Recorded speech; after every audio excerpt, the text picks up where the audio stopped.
internação compulsória e involuntária. No começo, o ministro da Saúde, inclusive, dizia que a internação era compulsória e voluntária.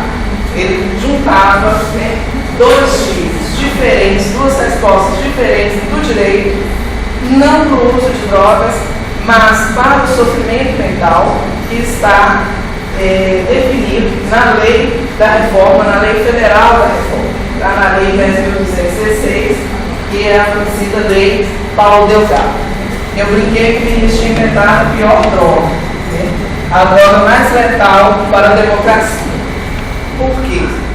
Escolher o que eu faço com o meu próprio corpo, o uso que eu faço do meu próprio corpo, é uma decisão que compete a cada um de nós. Não é algo que está na esfera daquilo que o Estado vai regular da nossa vida. O uso do meu corpo é algo sobre o qual eu tenho autonomia.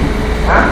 Então não dá para a gente falar em internação compulsória por causa do uso de drogas, porque essas pessoas não estão cometendo nenhum delito.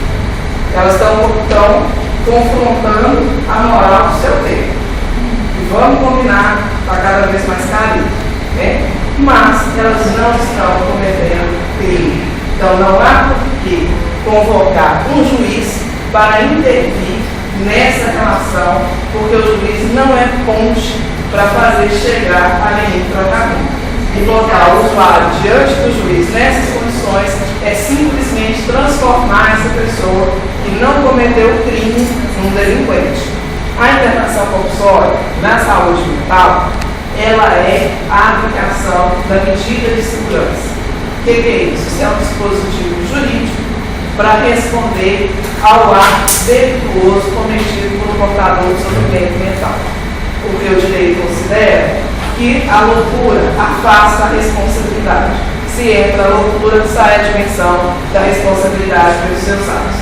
Então, o sujeito louco, quando comete um crime, ele é considerado inimputável. Ele é incapaz de responder pelo seu próprio ato. Isso não quer dizer que ele escapa à justiça. Ele recebe da justiça a aplicação de uma medida de segurança. E na prática, é pena, é tão pena quanto encarceramento. Mas ela vem como se ela tivesse o duplo estatuto de ser uma medida de tratamento e uma punição, uma resposta jurídica frente ao ato. A internação involuntária é a internação contra a vontade. Involuntário é isso. Só que se eu coloco que é algo que eu faço contra a vontade, primeiro eu estou reconhecendo que esse sujeito tem vontade e ele tem capacidade de decidir. E ele, diante de mim, está sustentando uma posição que contraria a mim. Eu posso decidir como profissional de saúde mental numa situação extrema, já tendo tentado outros recursos internar alguém contra a vontade dele.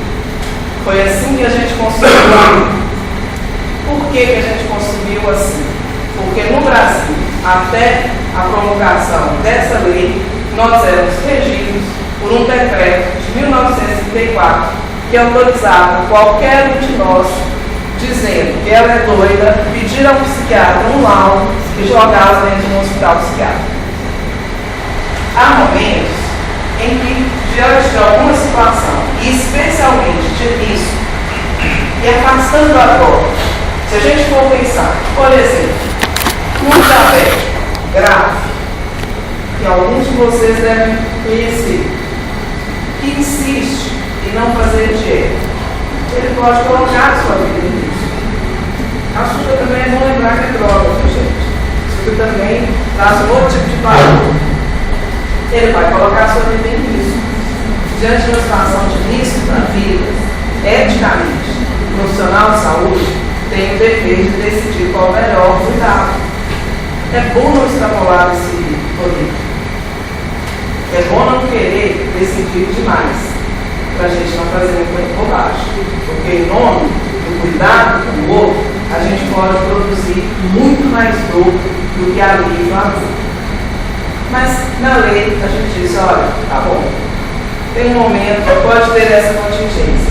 Diante disso, se o profissional decidir internar contra a vontade do paciente, ele vai comunicar a sua decisão ao Ministério Público, que é o curador de todos os cidadãos, né? É quem tem o dever constitucional de proteger a cidadania de cada um de nós. Então a gente comunica ao Ministério Público que deveria ir lá verificar se aquela internação procedia ou não. O que aconteceu com o cara?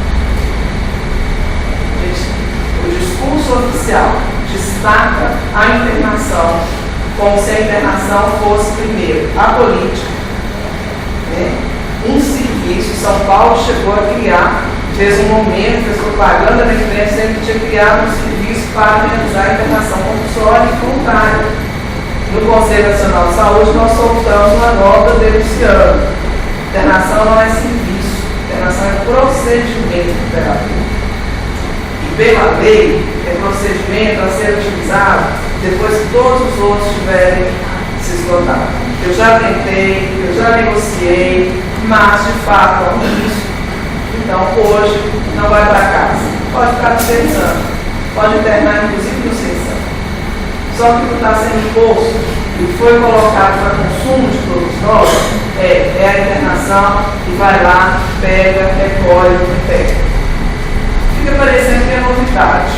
Mas eu tenho que contar para vocês. O Estado de Minas fazia isso aqui na Pedreira há anos.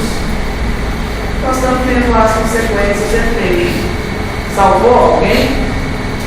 Tem uma paciente que foi internada 73 vezes, involuntariamente, pelo governo do Estado. Mandada para a clínica em São Paulo, comunidade terapêutica em São Paulo, né? Internada contra a vontade. Do ponto de vista clínico, gente, eu acho que é interessante a gente pensar que se a gente trabalha nessa dimensão da pressa e da precipitação do ato, da precipitação de uma conclusão, eu não permito, inclusive, que esse sujeito se posicione frente às suas próprias escolhas.